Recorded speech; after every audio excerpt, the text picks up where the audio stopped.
daily soccer podcast with the Global Sports Podcast Network.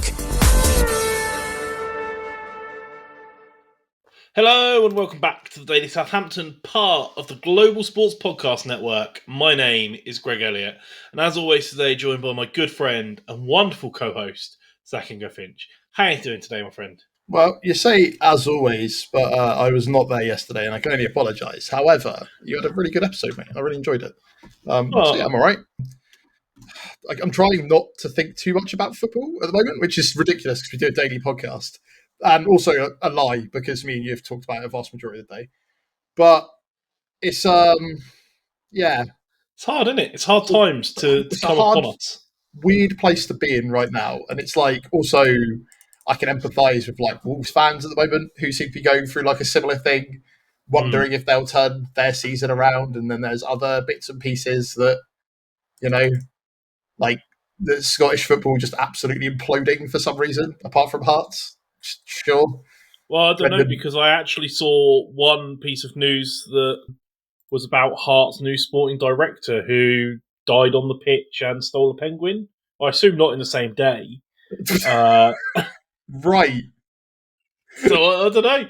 Football's just a bit mad, isn't it? Like, look, some weird stuff can happen in the game for sure. But I think I stand corrected. That's not Hearts. That's Aberdeen. But right. I was going to say, like, I feel like that'd be pretty big news either way, to be honest. But yeah, it's just a spent hard time 101 to be a days in a Singapore jail accused of match fixing. Right. Football's a funny old game, isn't it? But a bunch of Turkish refs as well have supposedly all in trouble because about I think it's like over half of them had like betting accounts or something. So yeah, we're in a weird space just overall right now in football, but also for our club specifically. It's just it's not great times, is it? Really, it's not the great enjoyment. It's not going back down to the Championship and preferring it. It's going back down to the Championship and so far seeing pretty much more of the same. Yeah. Well, look, let's talk about that. Let's get into maybe the crux of why. Let's cast the spotlight away from what we normally talk about for a bit, and let's have a chat about Sports Republic. Zach, let's address the elephant in the room. It was almost 5 years ago to the day when Saints sat on top of the Premier League. Do you remember that? Yeah, because then I remember because we put out T-shirts of like "Stop the Count," which is probably, it always feels like that was the start of the tin pot mentality. But there we are. But look, I mean, they were arguably better times. But then it's been that long since Sports Republic took us over, right? Because it was not long after that they came in and took over and. Well, look, it's been ups and downs, right? More downs than ups. 2 downs, 1 up specifically. It's been a lot, isn't it? It's been a hard there's at least another 2 downs. They just play for the team. Yeah. Amazing. Look, the stat that's been banded around and that's interesting is that under Sports Republic, only one of the managers they have appointed has won more than 2 league games. Oh, mate. And that's going to be Russell Martin's championship season, right? Yeah. Man. Isn't that just a horrible, horrible stat? Just seeing the realization dawn over your face of that, like the implications of that, and how horrible of a time it's been. And this is no surprise, right? Because it's been what did we say the other day? Like 4 wins from the last 50 games in the league. Something like that was like an 8%. I think was the percentage point floating about. And it's just it's a bit much, isn't it? But I don't know. Our opinion on Sports Republic on the show has always kind of been, well, it could be worse, right? That's kind of where we're at and have been for a while, right? We remember what it was like before Sports Republic and before that when we were very nearly out of business, right? I think the fall out of business thing, I think, is now so far removed. You've got a lot of, I don't know how many the age group range of people that watch us, but if you're like sort of 17, 18, right, or even like early 20s, it's almost you were either a kid and didn't really know what was happening, other than the fact that you got to, you kind of have fleeting memories of those players and those games and stuff, right? So that means that you've grown up with sort of, if you've grown up with the likes of sort of like Pele and Mane and the kind of where we were at that point.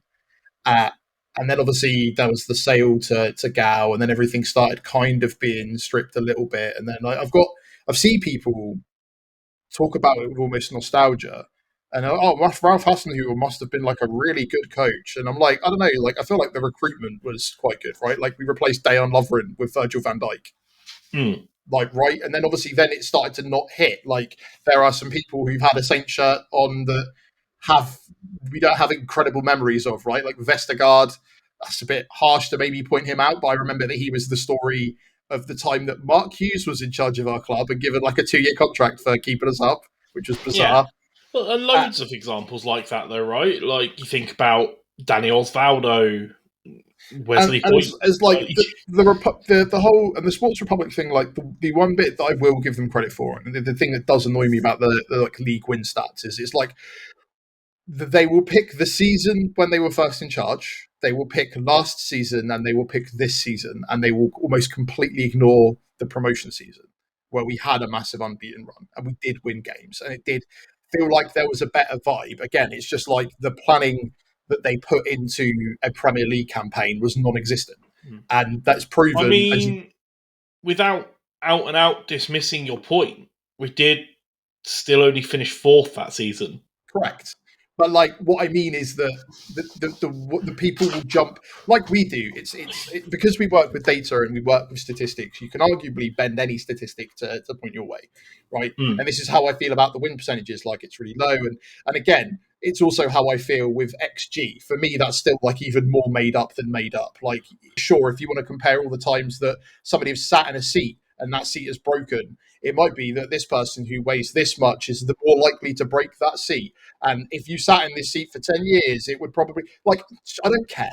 Like, quite frankly, like, it's not used. This was another argument for another time. I need to stay on track, Zach. But my point is that, like, people are throwing around statistics to almost emphasize the fact that we're bad. And I don't think they need to do that because we know people that watch week in, week out know. And like you, Greg, you watch week in, week out, you get so frustrated because they get so close, they don't score. And then it perpetuates this confidence thing. And we've also talked about a lot of the mitigating circumstances as well. But we also had a conversation this morning about the fact that, did you say, I think it was brought up somewhere else. So who was it? You brought it up? Because I don't want to just completely steal their point and not credit them. Was it on another podcast you were saying? Well, it depends what point you're talking about. We talked a lot about football today. That would explain about the about how Giuseppe sold a striker to Germany who's now scoring for fun in the Bundesliga, and people were surprised that he wasn't brought into our club. And then it's like, well, were we actually supposed to see any of the benefits of the multi-club model? And that's when you start to go, well, actually, the Sports Republic see the benefits of the multi-club model? Because if they bought a striker for £1 million and then sold him for £20 million, that's £19 million in their pocket. They don't really care about the success necessarily of Southampton Football Club. They care about the success of Sports Republic. And that's where the disconnect that's a problem, and the problem that I think I have with this multi-club ownership becomes an issue, because it should be... That's not the sort of strategy you tend to see from other group models, right? Like we talked at length in our other episode the other week about multi-club models, about the Red Bull model, and how, that basically the entire Leipzig team was made up of Salzburg players, right? But if they've only realistically brought in a proper sporting director for Southampton this season, what makes anybody think that they had any footballing plans other than maximising the most amount of money out of?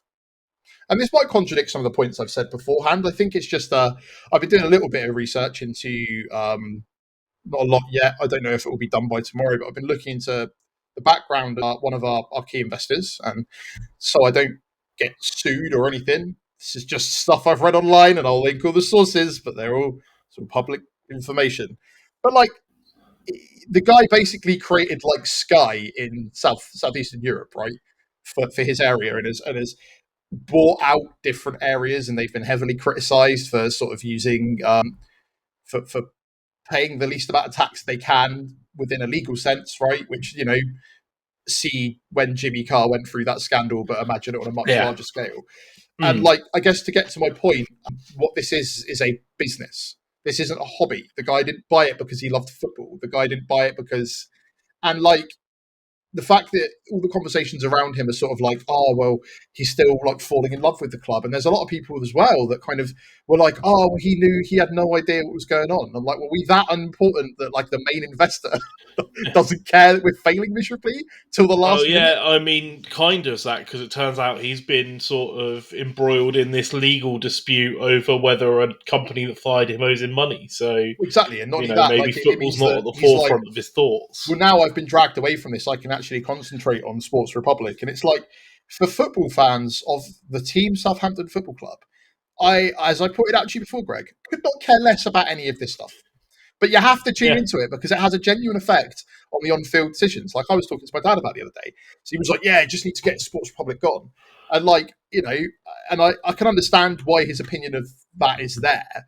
So basically, what it turned out I did was then send about a string of about 13, 14 messages of, yes, but here's all the mitigating circumstances that mean we're in a horrible position. And I still put it down to the fact that some guy that managed to fail the ownership test was able to buy us and then sell us on to just another group of people without the club's best interests at heart. But the problem is with football in general now is I don't think anyone thinks of the club's best interests. They think of who can make the most money from the clubs, and you're seeing that now with Rangers, their new consortium that bought them out. They have people in there from NFL, and they have people in there from like the son of the guy who owns it is the new scouting guy, right? Like, okay, you've got Sheffield Wednesday, everybody's celebrating, but then the real fear is, okay, well, who puts an offer in and who's going to take this over?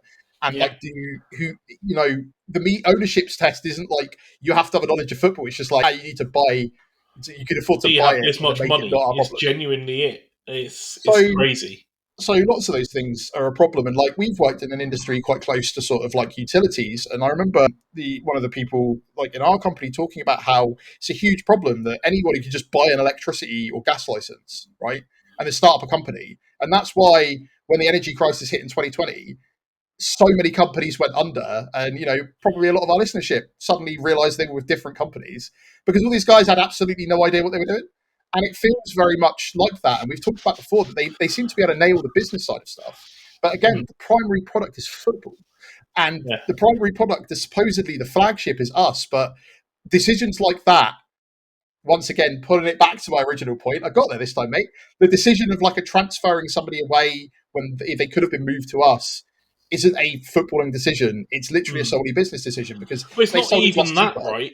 It's not even a cohesive decision between the group, I think is what you're getting at, right? There's no one saying, oh, we should be moving this asset from Giuseppe to Southampton because they're going to do well there in 2 years in the Championship with them. And, we signed them at Giuseppe for $3 million. If we get 2 good years, one in the Championship and hopefully one in the Premier League, maybe we can sell them for $50 million to Liverpool.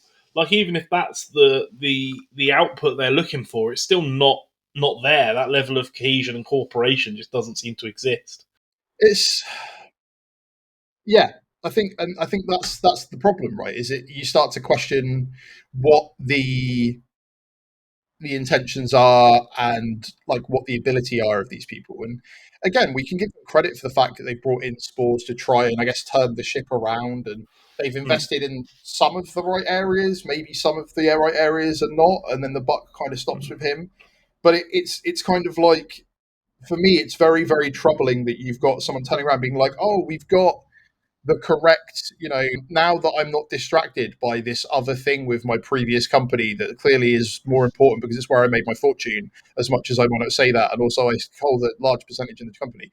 Now I can concentrate on this asset because ultimately that's what we are. We're just an asset, right? That's how it feels. We are a part of a puzzle, and I think that I can't help but realize that a lot of the media stuff, like we talked before, I have to give him credit for talking to journalists. That wasn't a thing he needed to do. But also, like, I've seen, like, the amount of times that Alfie House has had conversations where it's like people have posted him like, "Why are you talking with Dragan Solak?"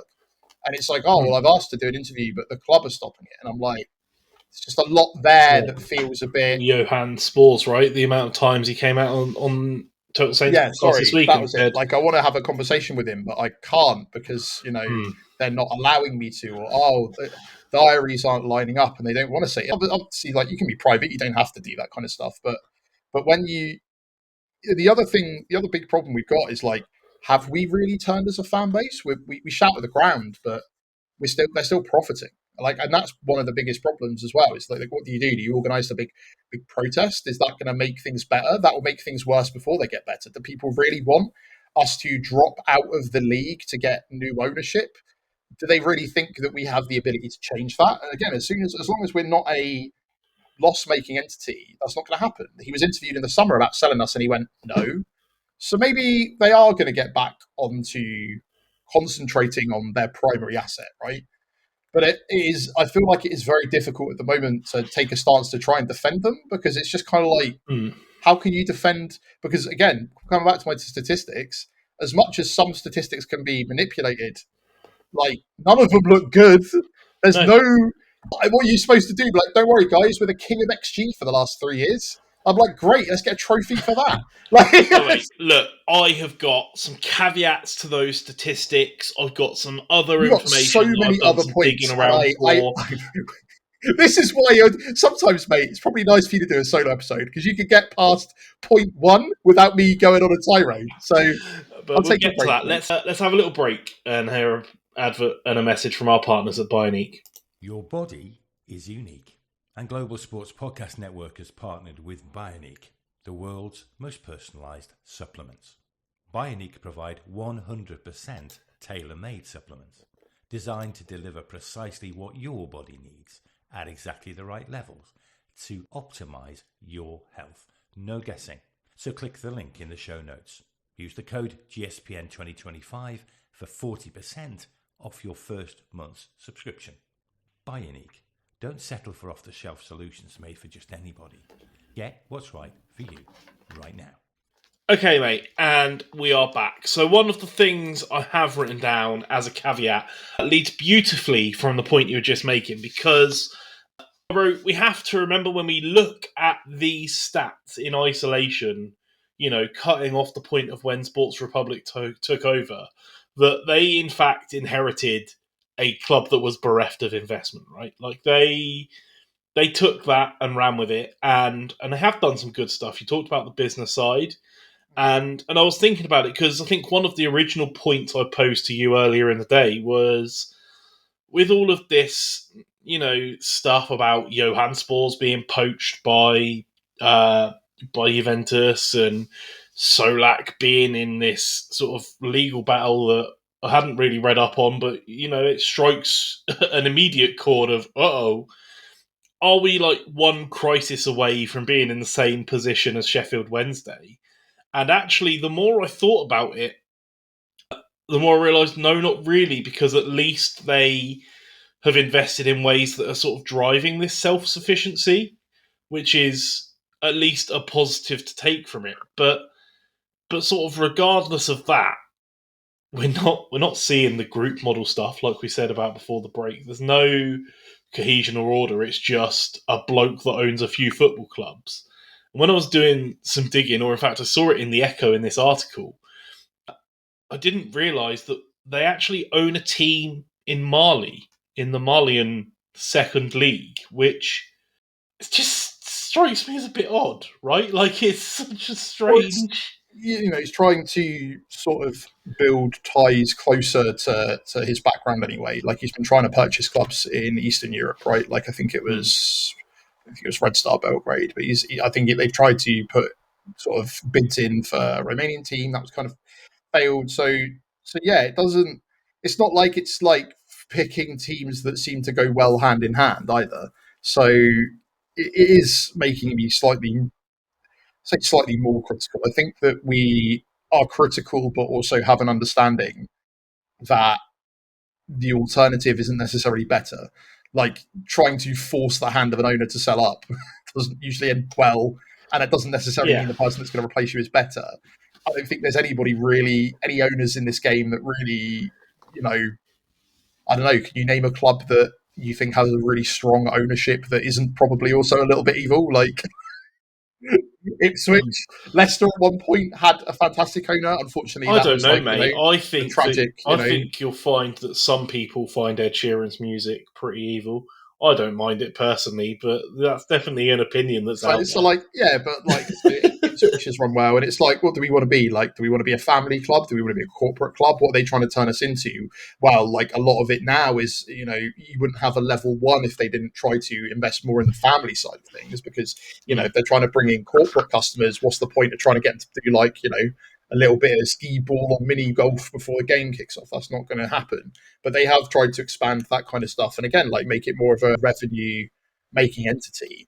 But they will be massively shocked and surprised the absolute drop off that comes if we end up going down to League One, which unfortunately is now a possibility. And I know that sounds a bit dramatic, but you're talking about how important these 3 games are coming up, mate. Like, again, that's so vitally important, because if these 3 games we get nothing out of them, we're essentially heading into like sort of the Christmas period without an international break, with like what, two wins, so maybe one more than we managed in the Premier League. And then also in the next breath, you're trying to tell me not to panic. Next, you'll be telling me we'll go on an unbeaten run in December. And like the problem is where does the buck stop? You can clip up that part from last year where I said the same thing. That's the real worry, right? Like, I don't know. You're right. It's vitally important and scary and worrying, but yeah, but it isn't. We're not in a position where the entire club is going to collapse. But like at the same time, if results don't change, if we do end up going down to sort of League One, I think that would be a catastrophe. Genuinely, worse than than it was for Luton, because of the way that we're structured and what we've had to deal with, and then we do get sold off, and then we get to rebuild or whatever. Like, the fact that seems to be an outcome that people would prefer to get rid of them is baffling, because you don't know who the next man in the building is going to be anyway. So I just don't know. I don't know what the right answer is, Greg, but all I know is that I am far more wary of them.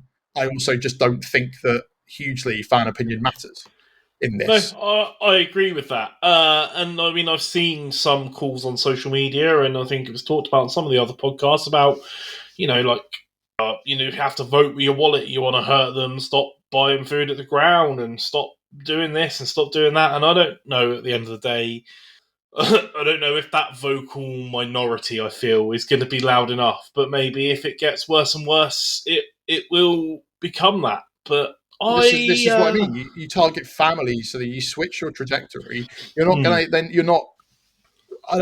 We don't have the most sort of ardent ultras based fan base, right? We don't have like sort of the aggression levels of like the Geordies, if something like this, or when this did happen with the Sports Direct stuff. And also, it's like the crisis point is that, we almost won a couple of games, but we've lost them. It's been terrible. It's been like this forever.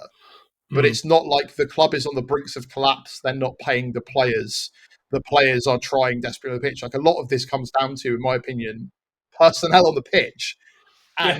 But I know that they're going to have to do something, because the criticism is going, well, if the personnel on the pitch changed a little bit and the manager's changed like 17 times, but you guys haven't, and we're still in this position, what do we do? But I do. The only other thing I do want to emphasize is how important I think your point is, that the club they inherited wasn't doing the best, right? Yeah. There is a reason we were sold off by Gao.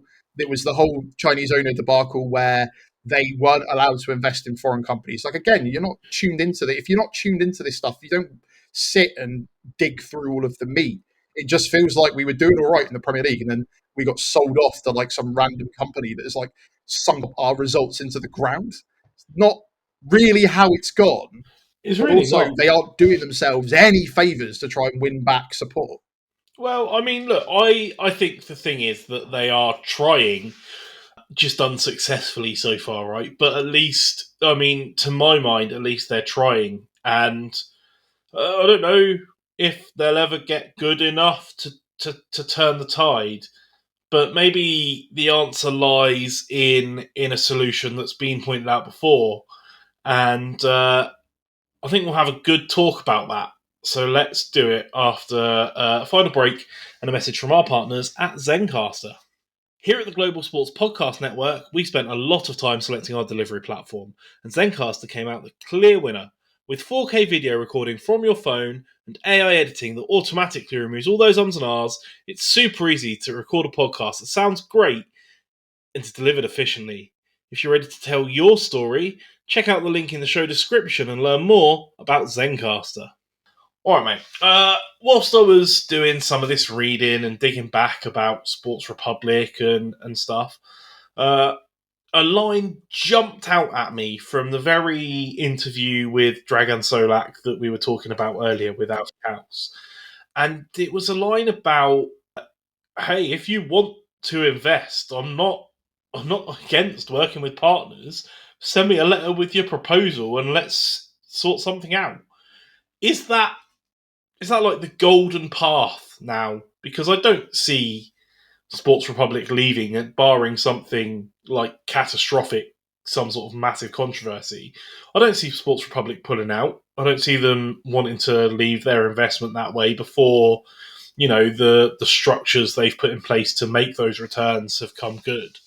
So is that the answer? We just need someone with a big wallet and a good footballing brain to come in with a good proposal and help them set it straight. I struggle to just believe that unless it's like catastrophically large amounts of money, right? Which again, you're not going to be able to spend, but like stopping it from being a problem, so you can afford to buy all the best backroom, all the best equipment, all that kind of. Unless it's that, like no, because like look at Man United. Man United are taken over. Glazers were the problem. Their fortunes have turned around very recently in the last 3 games, right? Look how long before that, everything's still falling apart. They're firing the dinner lady. They're firing this, that, and the other. Like, again, because of primary investors. So somebody invests a bunch of money into it that is significantly more footballing brained and makes decisions and they go wrong. Part of it for me is like, realistically, you want to look at the mistakes they made, like letting Wilcox go. Obviously, it was Man United, but like the fact that wasn't even like considered, and the fact that they didn't replace him fast enough, and the fact that they let Russell Martin have a transfer window with a network, and like dismantling our scouting network to make it Sports Republic scouting network was probably the big thing, right? So one of the reasons they bought us was basically, they're really good at identifying young new players. We were like 2 or 3 years prior, and then straight away we had the guy from the scout from Man City that ended up at Chelsea, right? Within 6 months, he brought all of his old guys like Bazunu, Lavia, Adozi, a huge list of people that he brought in from the academy that he was like, yeah, this will do well. And then immediately got poached left, right, and centre. It's like, my problem is if it's because it's just that they come out and go, well, this was just an opportunity I can't turn down. Or is it that you get out the checkbook and you pay £20,000 extra a month or whatever, all of a sudden they're staying, different story. But that isn't how you end up keeping a profitable organisation. So it doesn't actually matter. But I think that I struggle to believe that currently, if you look at the state of the football club, you look where the football is, you look at what's going on, every manager is going to see it kind of as a poison chalice. Will Still basically said the only reason he really took it was because he wanted to move to the UK and it was going, and he wanted to manage in the Championship, and it looked like, and again, the project word. But like, if you're an investor and you look at our club right now with potentially, people worried that we're going to go down to League One, all the money we've spent, what do you really want to invest in? Do you think there's a good end product there, right now? I don't know, mate. I don't know if it's an additional financial investment that's needed, but maybe just another bouncing off point, someone with a bit of a different viewpoint. Clearly, this. But then, if they wanted somebody to concentrate on football, they brought a director of football in. So who else can they bring in? This is my point. Like somebody with money to make more financial decisions. Okay, they made some tough decisions. Should have just bought a striker. You were saying about United, and maybe with the levels of illness going around the club at the moment, maybe firing the dinner lady is the option we need. Like maybe that's the answer all along. I don't know. It's just it's so much more complicated than I think people understand it or give it credit for to. And the idea of just we switch owners and that'll be it. We switched the manager multiple times. We've switched some of the personnel, but we've also said clearly multiple times we haven't switched all of the personnel. If we'd switched all of the personnel, I think this probably would have been different. Might have been more bedded in time. The idea that we're going to get a manager that comes in and starts screaming and shouting at them and then like kicks them up the rear, gets them into gear, also just doesn't seem viable. I think that at this point, the mentality of the players is they're more likely to cry than react. Which maybe is a criticism, but maybe I'm tired of following this team day in, day out and not feeling like I can criticize the people that ultimately decide the results. Because that's the thing, you can drag as many people as you want in a boardroom to sit around and discuss meetings and pick players that are slightly better. What the actual thing's going to happen here is that next time they pick a director of football, like don't experiment, don't cheap out. But then also, can anyone name me a managerial target? Not Brendan Rodgers, before anyone suggests that. He ain't going to come here. Because again, we're not an attractive prospect right now. But can anyone name me like a proper managerial target and a proper director of football that can come in and turn around the club? Because I just think it's like chasing a golden goose, right? It's not going to happen. I don't know what the answers are. I don't know what the answers are, mate. While they're at it naming those, let's get them to name a 40-goal a season striker that we can nip up as well. Yeah, exactly. If you're giving us golden goose, if you're giving us a pig that can fly, let's have a 40-goal a season striker. Yeah. And if it's out of a goalkeeper that's going to keep a goalkeeper that can keep 30 clean sheets. And then we've had Azaz that scored 2 goals for Middlesbrough so far this year. People were like, yeah, he'll be really good. Can't wait to get him in. Fantastic piece of business. Just hasn't kicked on. Don't know why. Well, not sure. I've got several thoughts on that and points that we'll get to later in the week. But frankly, I feel like maybe we just haven't actually played him in his position, which is a problem that has also transferred seemingly from manager to manager. So I don't know. It's really difficult to identify where everything is going wrong. You could sit there, like genuinely, we could do a podcast, mate, for probably like a week solid. I reckon discuss various different things, various trigger points, various moments that have led us to where we are now. I still think one of them was allowing a guy who failed the ownership test once and to purchase a large stake in our business, do nothing with it, and also allow us to be essentially sponsored by a company that turned out to be an illegal shell company before then selling us on to the first bidder that had a lot of money, right? Regardless of whether or not the football was right, or they thought, okay, it was right fit for the club. Is it the right fit for the club? So far, it doesn't really feel like it to most people. I understand that and kind of agree with it, but I don't really know what the alternative is, what power we have. Because it's kind of like when you go, I'm going to boycott Starbucks. It's like, all right. They're still going to sell pumpkin spice lattes out the wazoo. Like, it's not going to make a blind bit of difference. I don't know if that's going to be the answer or what. But also, all of these questions will go out the door if the upturn in form happens. 3 games in a row that we win, we're back on the train. 9 points in 7 days. Conversation goes away at least for an international break, hopefully. And that's all we can hope for. Yeah, you're right. It's difficult. It's tricky. But that's why we love talking about it. And that's what we're here for. If it wasn't my club, I'd be fascinated. That's where I'm at. Like, it's an incredible, like watching Carl Anker, who was a journalist for The Athletic that covered us during Hasenhüttl season, right?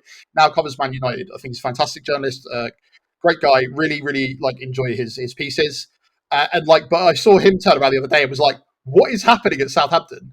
And the comments were incredible because it was like 100 things from, well, yeah, we just don't have a good right back. Like we sold James Ward-Prowse. Probably should have kept Nathan Jones. It was Hasenhüttl going, man.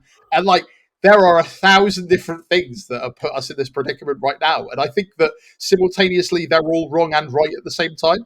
And what we need to do is just hope that if the results start to change on the football pitch, we go back to just supporting the club again and not having to dissect the international banking of our owner to see if that will mean that he's going to buy another club that might have a knock-on effect to our academy. But yeah, you're right. You tried to end the episode and I had another 3 minutes on, but So good luck with that post-prod, mate.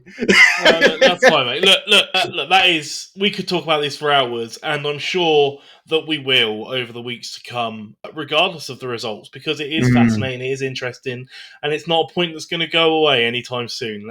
Let's be honest. So, alas. But look, that's all we got time for in today's episode. As always, Zach, thank you for joining me, and thank you mate. everyone for listening. Let us know your thoughts in the comments. What do you think, Sports Public? Is there still the possibility that they come good, or is that just my eternal optimism? Let us know. We're on all of the socials: Blue Sky, TikTok, X, Instagram, Facebook, YouTube, everywhere. Hit us up, let us know. We love hearing from you. And yeah, we love it. We will be back tomorrow for something else football related, that is for sure. But until then, everyone, have a wonderful day, and we'll see you tomorrow.